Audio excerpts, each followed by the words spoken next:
তসলিমা। একটা হচ্ছে ক্লাস 10 পর্যন্ত আপনি পড়াবেন, তারপরে দায়িত্ব কার? আমার।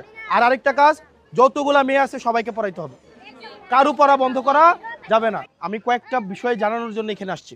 একটা আমার বিষয় হচ্ছে, আপনাদের এই বাড়িগুলা থেকে, আপনাদের এই যে ফ্যামিলিগুলা থেকে কেউ যদি ইন্টারমিডিয়েট মানে আইএ ইন্টারমিডিয়েট পর্যন্ত কেউ পড়ে, আমার জানা মতো এখানে কতজন, 2জন মনে আছে, প্রত্যেকজনকে প্রত্যেক মাসে 2500 টাকা করে স্কলারশিপ দেওয়া হবে।